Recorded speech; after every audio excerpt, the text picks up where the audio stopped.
السلام علیکم ورحمۃ اللہ وبرکاتہ۔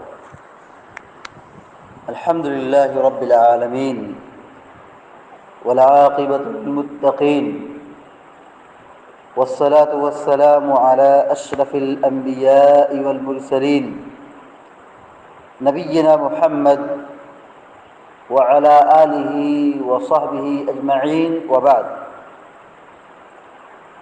فقال اللہ عز وجل: اعوذ باللہ من الشیطان الرجیم ولا تنفع الشفاعة عنده إلا لمن أذن له حتى إذا فزع عن قلوبهم قالوا ماذا قال ربكم قالوا الحق وهو العلی الکبیر۔ 22واں پارہ سورہ سبا کی آیت نمبر 23 ابھی آپ کے سامنے تلاوت کی گئی ہے، جس میں اللہ رب العالمین نے شفاعت کا تذکرہ فرمایا ہے۔ شفاعت کسی کے بارے میں سفارش کرنا، اس کے کام بنانے کے لیے بات کرنا، سپورٹ کرنا۔ اللہ رب العالمین کے یہاں اصلاً کسی کی شفاعت قابل قبول نہیں ہوگی، یعنی کوئی شخص اللہ رب العالمین کے دربار میں شفاعت نہیں کرے گا، یہی اصل ہے کہ خود سے کوئی آگے بڑھے اور اللہ رب العالمین کے سامنے جا کر کسی کے حق میں شفاعت کرے، یہ ہوگا نہیں۔ ہاں، اللہ تبارک و تعالی اپنے خاص بندوں کو، نبیوں کو اور اہل ایمان میں سے جن کو چاہے گا اور جن کو اجازت دے گا وہ شفاعت کریں گے، خود سے کوئی شفاعت نہیں کرے گا۔ اللہ رب العالمین اجازت دے گا اور جن کو اللہ تبارک و تعالیٰ پسند کرے گا۔ اللہ رب العالمین یہی کہتا ہے: وَلَا تَنفَعُ الشَّفَاعَةُ عِندَهُ إِلَّا لِمَنْ أَذِنَ لَهُ۔ اللہ رب العالمین کے یہاں کسی کی شفاعت فائدہ نہیں پہنچائے گی، کسی کی شفاعت قبول نہیں ہوگی، کوئی اللہ رب العالمین کے دربار میں شفاعت کرنے کے لیے کھڑا نہیں ہوگا۔ الا لمن اذن له، ہاں وہ شخص جس کو اللہ نے اجازت دے دی ہے۔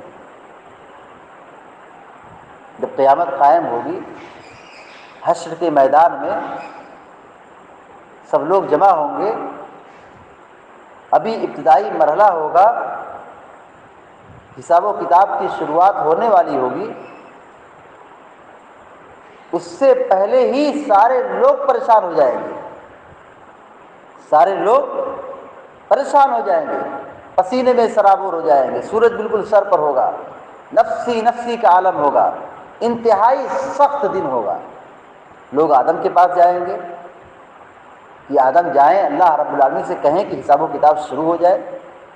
شفاعت کرنے کے لیے، سفارش کے لیے آدم کے پاس آئیں گے، کیونکہ یہی پہلے انسان ہے۔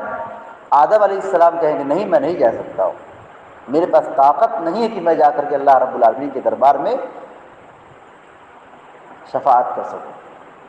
نوح کے پاس آئیں گے، نوح علیہ السلام بھی یہی کہیں گے، اپنی غلطی کو یاد رکھیں گے۔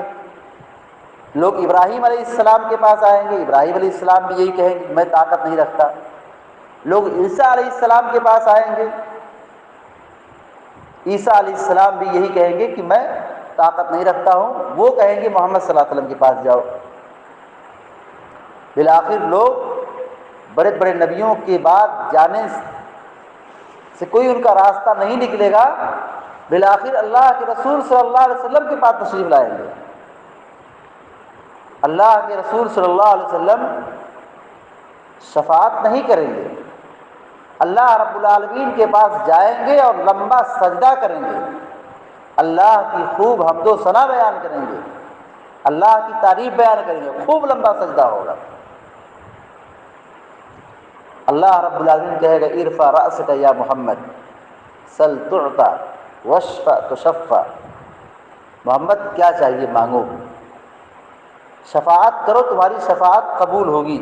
دیکھیے یہاں اللہ تبارک و تعالیٰ یہ کہہ رہا کہ آپ شفاعت کرو گے تمہاری شفاعت قبول ہوگی۔ حضرت محمد صلی اللہ علیہ وسلم ڈائریکٹ اللہ رب العالمین سے سفارش یا شفاعت نہیں کریں گے، اللہ رب العالمین اجازت دے گا، حکم دے گا، پوچھے گا، تب اللہ کے نبی صلی اللہ علیہ وسلم شفاعت کریں گے۔ یہی آیت کا معنی ہے کہ اللہ رب العالمین کے ہاں کوئی بھی شخص شفاعت نہیں کر سکے گا، اس کی شفاعت فائدہ نہیں پہنچائے گی مگر یہ کہ اللہ نے جس کو اجازت دی ہے۔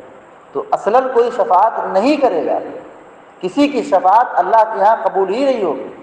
جس کو اللہ تبارک و تعالیٰ منتخب کرے گا نبیوں میں سے، اپنے اللہ رب العالمین کے اپنے نیک بندوں میں سے، جو اللہ کے اولیاء ہیں، نیک بندے ہیں، مومن ہیں، اہل ایمان ہیں، ان میں سے اللہ تبارک و تعالیٰ جن کو منتخب کرے گا، جن کو اللہ تعالیٰ تیار کرے گا، جن کو اللہ تعالیٰ اجازت دے گا، وہی شفاعت کر سکتے ہیں۔ اور یہاں کیا عقیدہ گھول کے پڑھایا جاتا ہے کہ فلاں کا دامن پکڑ لو ڈائریکٹ جنت میں چلے جاؤ گے، فلاں پر بیعت کر لو تم ڈائریکٹ جہنم کی آگ سے بچ جاؤ گے، جنت میں چلے جاؤ گے۔ یعنی کسی کا وسیلہ پکڑ لیں، کسی کا دامن پکڑ لیں، کسی سے بیعت کر لیں، کسی سے نسبت کر لیں، تو کہتے ہیں کہ یہ سلسلہ ایسا ہے کہ اس میں کوئی روک ٹوک نہیں، آدمی ڈائریکٹ جنت میں چلا جاتا ہے، شفاعت کی اور سفارش کی کوئی ضرورت ہی نہیں ہے۔ یہ بہت بڑا بد عقیدہ، بہت بڑی بد عقیدگی ہے، اسی کی وجہ سے سماج میں بد عملی کا سلسلہ بہت تیزی سے پھیل رہا ہے۔ آج مسجدیں خالی ہیں، نماز کی پابندی نہیں ہے، دین پر عمل کرنے کا جذبہ نہیں ہے، لیکن وجہ کیا ہے؟ وجہ یہی ہے کہ لوگوں نے یہ سمجھا ہے یہ کام کر لو، یہ خرافات کر لو، یہ بدعات کر لو، یہ سلسلہ اختیار کر لو تو آدمی ڈائریکٹ جنت میں چلا جائے گا۔ فلاں کا سلسلہ ہمارا ہے، فلاں سے بیعت ہے، فلاں سے ہمارا تعلق ہے، فلاں سے ہماری نسبت ہے، یہی نسبت کافی ہے ہم کو جنت میں جانے کے لیے۔ یہ بہت بڑا ظلم ہے، یہ شریعت کے ساتھ فراڈ ہے۔ اللہ رب العالمین کا مقام ہم نے سمجھا نہیں ہے، اللہ رب العالمین کی عظمت کو ہم نے سمجھا ہی نہیں ہے۔ اللہ رب العالمین کہتا ہے حتیٰ اذا فزع عن قلوبہم قالوا ماذا قال ربکم، اللہ کا مقام، اللہ کے کلام کی عظمت، جب اللہ تعالیٰ وحی نازل کرتا ہے، کوئی فیصلہ نافذ کرتا ہے، جب کوئی حکم دیتا ہے تو فرشتوں کی حالت کیا ہے؟ قرآن یہ کہتا ہے حتیٰ اذا فزع عن قلوبہم، جب فرشتوں کے پاس سے گھبراہٹ دور ہوتی ہے، یعنی جب اللہ تبارک و تعالیٰ کوئی حکم نافذ کرتا ہے، کوئی آرڈر کرتا ہے، کوئی حکم نافذ کرتا ہے، کوئی وہی نازل کرتا ہے، اللہ کے کلام کی عظمت اور اس کی ہیبت کی وجہ سے سارے فرشتے آسمان میں بے ہوش ہو جاتے ہیں۔ یہ اللہ رب العالمین کے کلام کی عظمت ہے، اللہ رب العالمین کے کلام کی اور اس کی وحی کی عظمت ہے کہ اللہ تعالیٰ جب کلام کرتا ہے، جب کوئی حکم نافذ کرتا ہے تو سارے فرشتے بے ہوش ہو جاتے ہیں۔ جب غشی دور ہوتی ہے، بے ہوشی کا عالم ختم ہوتا ہے تو فرشتے پوچھتے ہیں کیا فیصلہ ہوا ہے؟ قالوا ماذا قال ربکم، فرشتے کہتے ہیں کیا ہوا ہے؟ قال الحق، سب فرشتے یہ کہتے ہیں حق کا فیصلہ ہوا ہے۔ وہو العلی الکبیر، اور وہ بلند ہے اور بڑا ہے۔